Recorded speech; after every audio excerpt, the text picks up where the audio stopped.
সম্মানিত সুধী দর্শক, আসসালামু আলাইকুম। দেশে বিদেশে যারাই আজকে আমাদের সঙ্গে আছেন, ক্লিক হেলথ সার্ভিসের পক্ষ থেকে নিয়মিত আয়োজন ক্লিক স্বাস্থ্য কথনে আপনাদের সাদরে আমন্ত্রণ জানাচ্ছি। আমি ডাক্তার অনুপমা হক, ক্লিক হেলথ সার্ভিসের ডাইরেক্টর, হেলথ সার্ভিসেস ডিজাইন এবং পলিসি। আজকের পর্বে আমরা জানব, পরিবারের বয়স্ক মানুষটি যদি আমি করোনা আক্রান্ত দেখি অথবা করোনা আক্রান্তের পরে পোস্ট কোভিড কোনো জটিলতা তার দেখা দেয়, তাহলে আমরা পরিবারে বাসায় থেকে কি করতে পারি, কখন হাসপাতালে যাব, কখন ডাক্তারের শরণাপন্ন হব এবং ক্লিক পরিবার কিভাবে আপনার পরিবারের পাশে এসে দাঁড়াতে পারে সে সম্পর্কে। তার আগে আসুন দেখে নিই ক্লিক হেলথ সার্ভিস কিভাবে আপনার বাবা মা এবং পরিবারের বয়স্ক সদস্যটির যত্নের ব্যাপারে সাহায্য করতে পারে একটি ভিডিও চিত্রের মাধ্যমে।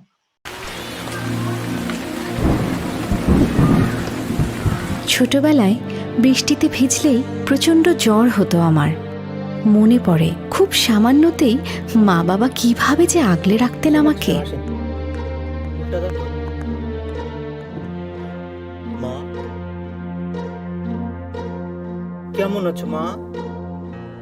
এখন সেই মা বাবাকে ছেড়ে কত দূরে থাকতে হয়।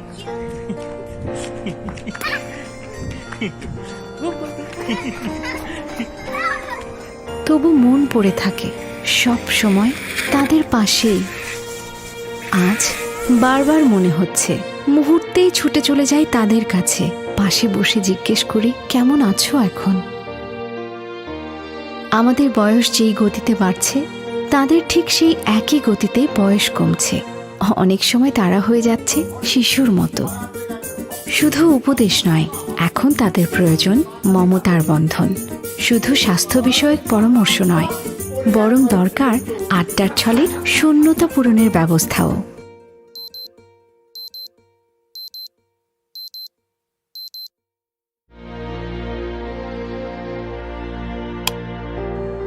ওষুধগুলো ঠিকমতো খাওয়া হচ্ছে কিনা এটা খেয়াল রাখতে হয়। নির্ভরশীল ফার্মেসি থেকে ওষুধ কেনা হচ্ছে কিনা তা নিশ্চিত করতে হয়। স্বাস্থ্যবিধি মেনে চলতে সাহায্য করতে হয় স্নেহের মাধ্যমে, তাদের পছন্দ অপছন্দ বুঝে। টেস্ট রিপোর্টগুলো গুছিয়ে রাখতে হয়, যাতে দরকারের সময়ে সেগুলো হাতের কাছে পাওয়া যায়। সময় মতো ঠিক ডাক্তারের কাছে নিয়ে যাওয়া এবং মেডিকেল হিস্ট্রি গুছিয়ে ডাক্তারকে বলতে পারা, খুঁটিনাটি সব দিকেই গুরুত্বের সাথে খেয়াল রাখতে হয়। কোথায় আমার নানু ভাই কোথায়? পৃথিবীর অপর প্রান্ত থেকেও আপনার দুশ্চিন্তা যে কম নয় সেটা আমরা বুঝতে পারি। আপনাকে সাহায্য করতে ক্লিক হেলথের রয়েছে নানাবিধ সেবা ব্যবস্থা। আমাদের ডাক্তার আপনার প্রিয়জনের পাশে থাকবে আপনারই ছায়া হয়ে।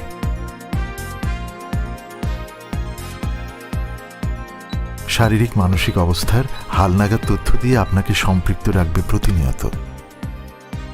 নিবিড় সম্পর্ক আর মমতা নিয়ে স্বাস্থ্য সহায়ক বন্ধুত্বের হাত বাড়িয়ে দেবে।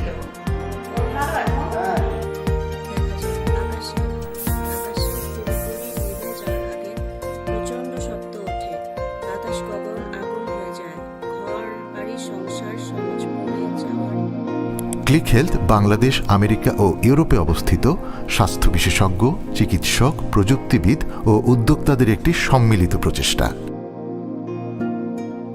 আপনি হয়তো এই মুহূর্তে দূরে আছেন, কিন্তু আমরা আপনার প্রিয়জনের পাশে আছি, আপনারই নির্ভরযোগ্য প্রতিনিধি হয়ে। আমরা এতক্ষণ দেখলাম ক্লিক হেলথ সার্ভিস কিভাবে আপনার পরিবারের বয়স্ক আপনজনের যত্নে আপনার পাশে এসে দাঁড়াতে পারে। আসুন আজকে অনুষ্ঠানের মূল পর্বে চলে যাই। আজকে সম্মানিত অতিথিদের প্রশ্নোত্তর পর্ব পরিচালনা করার জন্য অনুষ্ঠানের সঞ্চালিকা প্রফেসর ডক্টর সঞ্জিদা শাহরিয়ারকে আমি আমন্ত্রণ জানাচ্ছি। উনি ক্লিক হেলথ সার্ভিসের হেলথ অ্যান্ড ওয়েলনেস ডিপার্টমেন্টের একজন অ্যাডভাইজার।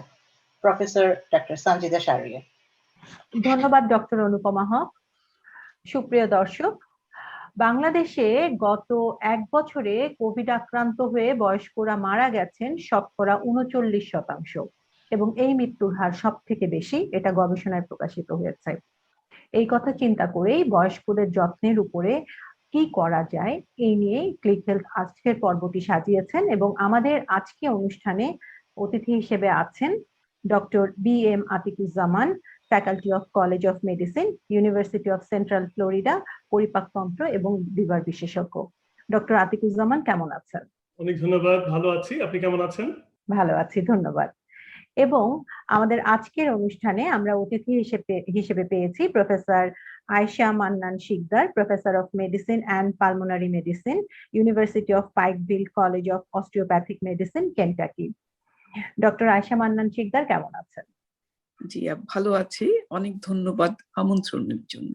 আমরা সম্মানিত বোধ করছি আপনাকে পেয়ে। আমরা আর সময় নষ্ট না করে মূল অনুষ্ঠানে চলে যাই। আমি একটু ডক্টর আয়েশা মান্নান শিকদারের কাছ থেকে জানতে চাইবো যে কোভিড পজিটিভ হওয়ার পরে একজন বয়স্ক মানুষ যদি বাসায় থাকেন, ঠিক কতদিন পরে তাকে আমরা সুস্থ ধরবো? ধন্যবাদ। এটি অবশ্যই আমাদের জানতে হবে যে বয়স্কদের ডিউরেশন অফ ইলনেস বা কতদিন তারা অসুস্থ থাকে কোভিডের জন্য, এটা একটু ভিন্ন। আমরা সাধারণত যেটা বলে থাকি যে যাদের মাইল্ড বা মডারেট ইলনেস হয় তাদের মানে রিকভারি টাইম হচ্ছে 10 দিন। সেটা সাধারণত দেখা যায় যাদের বয়স কম এবং যাদের মাইল্ড ইলনেস হয়েছে। বয়স্কদের ব্যাপারে আমরা বলি যে 14 থেকে 20 দিন, তার ততদিন লাগতে পারে তাদের একেবারে সুস্থ হয়ে উঠতে। যদি সিভিয়ার ইলনেস হয়, যেমন আইসিইউতে ভর্তি হলো বা হাই ফ্লো অক্সিজেন দিতে হলো বা ডেফিনেটলি যদি ভেন্টিলেটরে দিতে হয় এবং তারা সুস্থ হয়ে আসে, তাদের অন্তত 21 দিন লাগে। এইটা হচ্ছে মোটামুটি ডিউরেশন অফ ইলনেস। ধন্যবাদ। অনেক ধন্যবাদ। আমাদের পরিবারে যদি কোনো বয়স্ক সদস্য কোভিড আক্রান্ত হন, তারপরে আমরা কি কি ক্রাইটেরিয়া দেখলে তাকে সুস্থ হয়েছেন বলে মনে করব? আমরা যেটা দেখি যে যখন কোভিডের, আমরা সবাই জানি যে কোভিডের সিমটম কি। সুস্থ হয়ে যাওয়ার পরে যদি কিছু উপসর্গ থাকে তাহলে আমরা মনে করি, যদি 6 সপ্তাহের বেশি থাকে তাহলে মনে করি এটা লং কোভিড সিনড্রোম। সাধারণত 3 সপ্তাহেই সব উপসর্গগুলো ভালো হয়ে যায় বা খুব সামান্য থাকে। তো ক্রাইটেরিয়া কি? ক্রাইটেরিয়া হচ্ছে যে যেই সব সিমটম গুলো হয়েছিল, যার কারো কারো জ্বর, শ্বাসকষ্ট, কাশি, মাথা ব্যথা, গায়ে ব্যথা, শ্বাস গন্ধ পাচ্ছে না, স্বাদ পাচ্ছে না, সেগুলা যেন একদম চলে যায়। দেখা যায় যে কিছু কিছু সিমটম থাকতে পারে, যেমন কাশি কিন্তু অনেক দিন লিঙ্গার করতে পারে।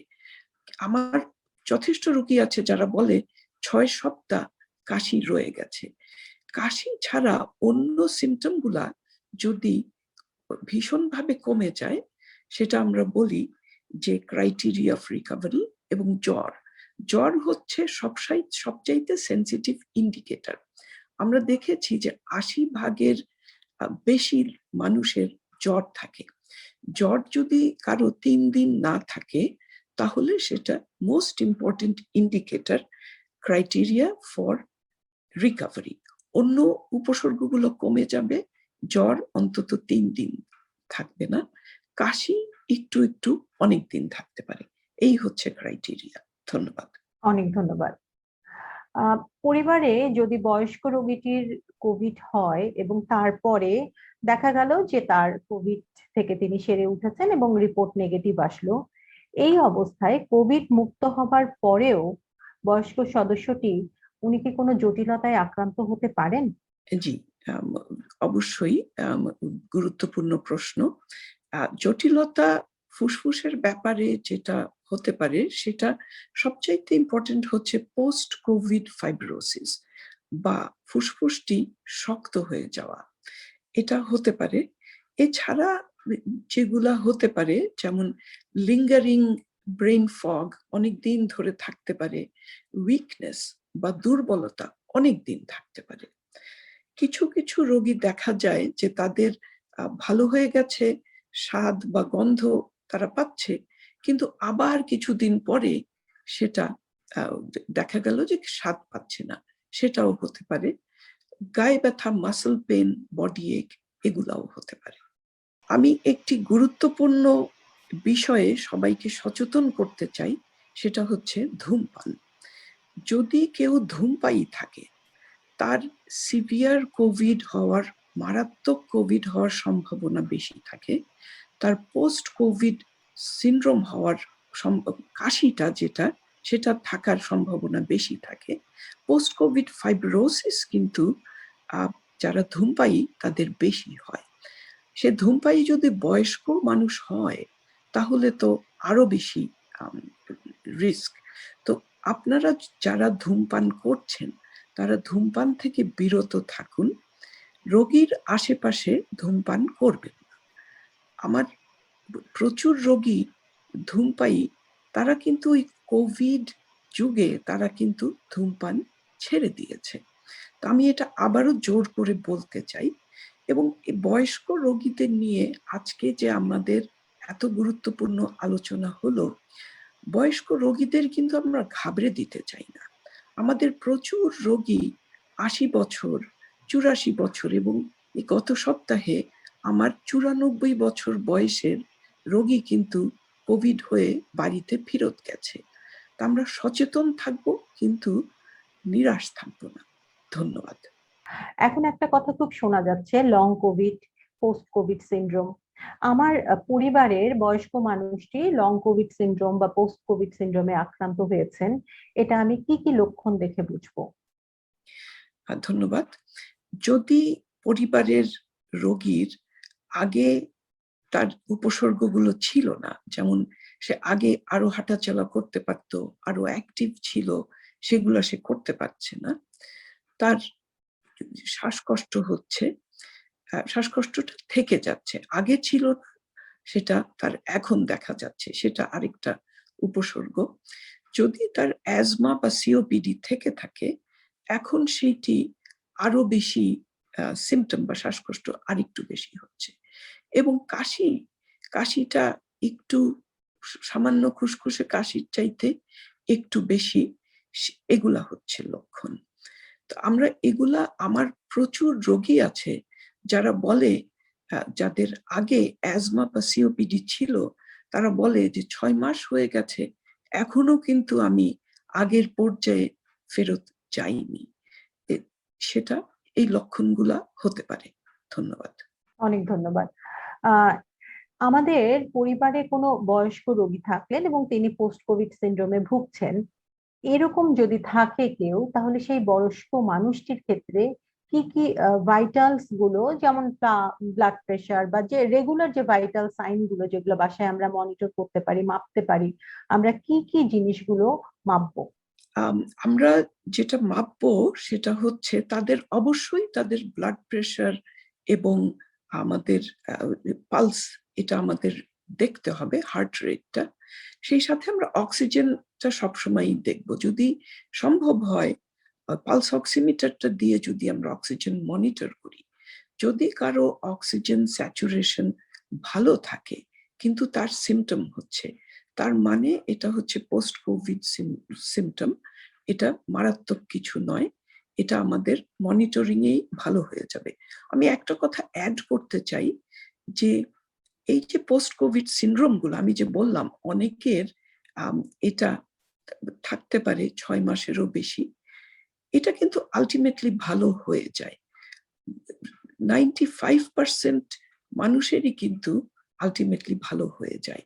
কিভাবে আপনি এনশিওর করবেন যে আপনি ভালো হতে পারেন? আপনি সক্রিয় থাকবেন, এক্সারসাইজ করবেন, হাঁটাচলা করবেন, আপনার যে মাল্টিপল মেডিকেল প্রবলেমস সেগুলো নিয়ন্ত্রণে রাখবেন, এবং আপনি নিউট্রিশাস ডায়েট ফলো করবেন। ধন্যবাদ। অনেক ধন্যবাদ। সুপ্রিয় দর্শক, এবার আমি ডক্টর BM আতিকুজ্জামানের কাছে একটু আসবো। আমি ওনার কাছে জানতে চাইবো যে পরিবারে একজন বয়স্ক সদস্য, উনি লং কোভিড সিনড্রোমে ভুগছেন, পোস্ট কোভিড, অনেকদিন আগে কোভিড হয়ে গেছেন, যেটাকে আমরা পোস্ট কোভিড সিনড্রোম বলছি, সেখানে ভুগছেন। এই অবস্থায় ক্লিক হেলথ পরিবার কিভাবে সেই রোগীটিকে সাহায্য করতে পারে? অনেক ধন্যবাদ অধ্যাপক সঞ্জিদা। অধ্যাপক আয়েশা শিকদার আপা খুব চমৎকার করে অনেকগুলো কথা বলেছেন। বয়স্ক মানুষরা কিন্তু খুব ইউনিক এই জন্য যে তাদের যে সমস্যাগুলো সেগুলো আমাদের তরুণ রোগীদের চেয়ে আলাদা।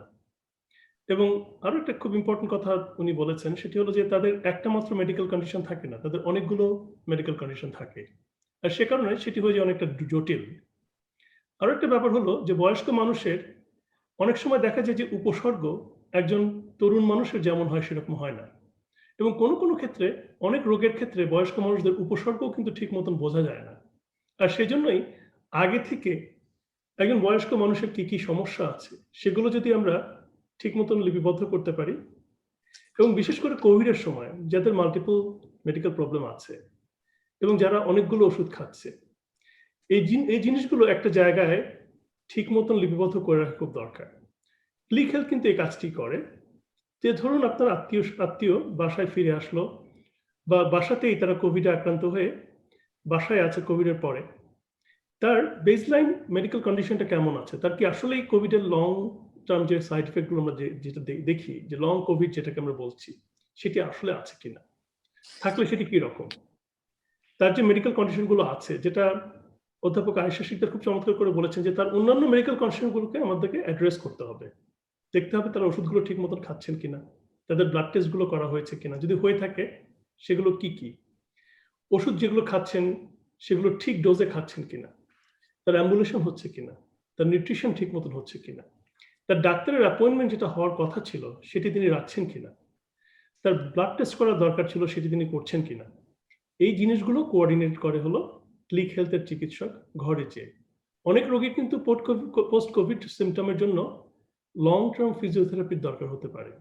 যেমন আপা খুব চমৎকার করে বলেছেন যে আমাদের যাদের ফুসফুসের প্রদাহ হয় তাদের লং টার্ম রেসপিরেটরি ট্র্যাক্টের এক্সারসাইজের দরকার হয়, তো স্পাইরোমেট্রি বলি আমরা ওটা করতে হয়। তো ওই জিনিসগুলো একজন চিকিৎসক যখন ঘরে এসে কোঅর্ডিনেট করেন এবং সেটি সরাসরি লিপিবদ্ধ করেন মেডিকেল রেকর্ডের মতন করে একটি অ্যাপে কিংবা ইন্টারনেটের একটি সিস্টেমে, তখন সেটি ডাক্তারের জন্য, রোগীর জন্য, কিংবা আমরা যারা অনেক দূরে বসে বাবা মা বা আত্মীয় স্বজনের স্বাস্থ্য পরিচর্যার ব্যাপারে খুব উৎকণ্ঠিত তাদেরকে সহযোগিতা করে।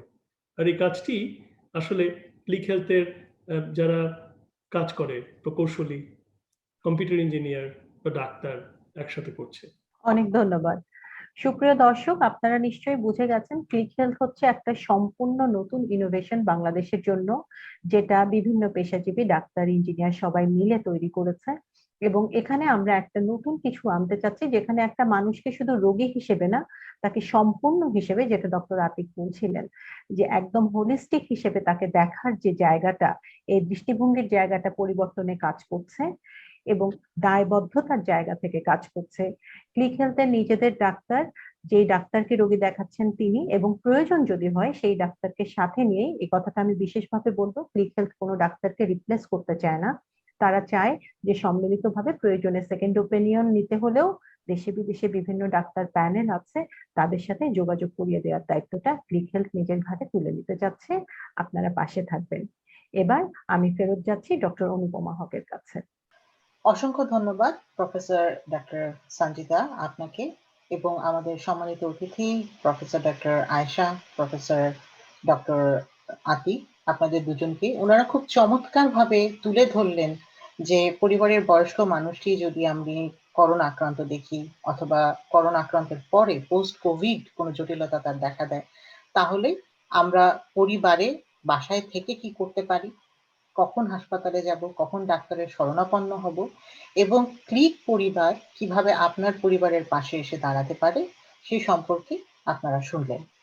সত্যি কথা বলতে কি, আমি নিজেও একজন প্রবাসী সন্তান, এবং প্রবাসী সন্তান হিসেবে আমি যেই প্রশ্নটির উত্তর প্রতিদিন চাই তা হলো আমার বাবা মা এখন কেমন আছেন। এই কেমন আছেন মানে তার স্বাস্থ্যের যে যত্নের প্রয়োজন প্রতিদিন সেগুলো ঠিকমতো হচ্ছে কিনা, এবং সবচেয়ে গুরুত্বপূর্ণ যেটি আমার জন্য, যে এই মুহূর্তে এই অবস্থায় আমাকে কিছু করতে হবে কিনা। ঠিক পরিবার আপনাকে এই প্রশ্নের উত্তরগুলো পেতে সাহায্য করবে, সিদ্ধান্ত গ্রহণে সাহায্য করবে। যারা আজকে আমাদের সাথে থেকে অনুষ্ঠান দেখলেন তাদেরকে অসংখ্য ধন্যবাদ জানিয়ে আগামী পর্ব দেখার আমন্ত্রণ জানিয়ে আজকে বিদায় নিচ্ছি। ক্লিক হেলথ সার্ভিসের পক্ষ থেকে আমি ডাক্তার অনুপমা হক। সুস্থ থাকুন, ভালো থাকুন, পরিবারের বয়স্ক মানুষের যত্ন নিন। খোদা হাফেজ। আপনাকে সাহায্য করতে ক্লিক হেলথে রয়েছে নানাবিধ সেবা ব্যবস্থা। আমাদের ডাক্তার আপনার প্রিয়জনের পাশে থাকবে আপনারই ছায়া হয়ে। শারীরিক মানসিক অবস্থার হালনাগাদ তথ্য দিয়ে আপনাকে সম্পৃক্ত রাখবে প্রতিনিয়ত। নিবিড় সম্পর্ক আর মমতা নিয়ে স্বাস্থ্য সহায়ক বন্ধুত্বের হাত বাড়িয়ে দেবে। আপনি হয়তো এই মুহূর্তে দূরে আছেন, কিন্তু আমরা আপনার প্রিয়জনের পাশে আছি, আপনারই নির্ভরযোগ্য প্রতিনিধি হয়ে।